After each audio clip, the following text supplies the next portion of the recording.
Hello mga kabusing! Welcome back to my vlog. So for today's video nga yan mga kabusing, ang pag-usapan natin ay ang Miss Grand International nga mga kabusing, na kung saan nag-fashion show, showcase nga ang mga kandidato mga kabusing sa kanilang fashion show, na kung saan grabe talaga ang puksaan ng kanilang fashion show mga kabusing. At syempre hindi rin talaga nagpatinag itong si Philippines na si Emma Merdiglaw, para grabe yung kanyang rampa doon mga kabosing. Sobrang ganda, pang modelo talaga. At syempre yung kanyang straight hair mga kabosing, sobra din talaga ang ganda. At hindi mo rin talaga ito patatawarin itong si Emma Merdiglaw mga kabosing. At syempre yung ating reigning queens mga kabosing na si Sergio Piazza, nagrampa nga din doon para sa kanilang fashion showcase nga mga kabosing, na proud tie nga yung kanilang kasuotan ng mga kabosing. Syempre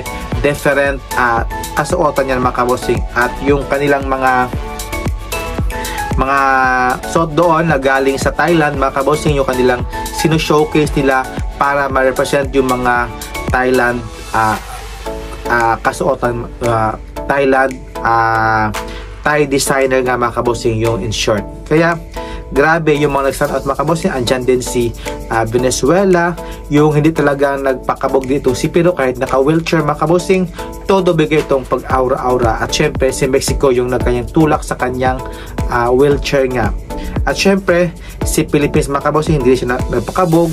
Si Thailand, hindi rin siya nagpakabog. At syempre si Indonesia, hindi rin siya nagpakabog. At syempre si Zambia mga kabosing, okay na okay yung kanyang pinakita. Sino pa ba? Si France, okay din sa akin. Si Dominican Republic, grabe din, sobrang ganda din.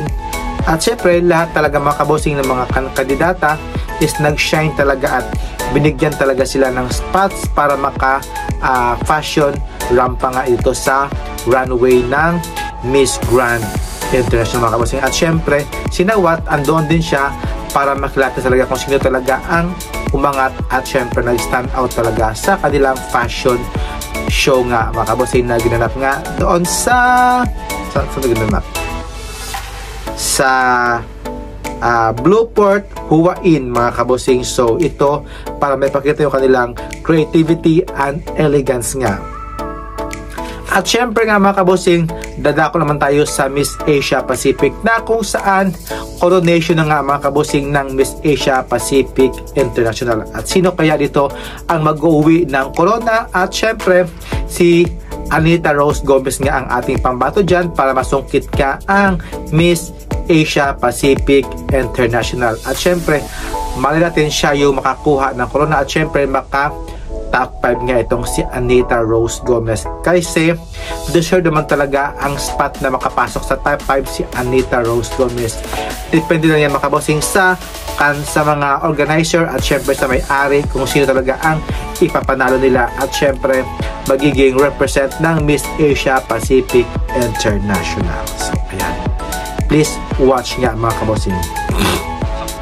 At syempre bukas na nga din dyan mga kabosing yung swimsuit competition ng Miss Grand. At syempre doon din natin makikita kung gaano sila ka-flexible, kaganda magrampa when it comes sa kanilang swimsuit, body, syempre face, body, and elegance nga mga kabosing. Kung sino talaga ang may charm, may charisma sa kanilang rampahan nga sa swimsuit competition. So abangan natin bukas yan mga kabosing kung sino na talaga ang magsa-stand out dyan sa swimsuit competition. At syempre alam ko naman mga kabosing na hindi papatalo ang ating pambato na si Emma Merdiglaw, na when it comes sa kanyang pasarela, okay na okay yung kanyang performance na pinapakita, yung kanyang galawan, swak na swak talaga ito sa MGI. At sana ay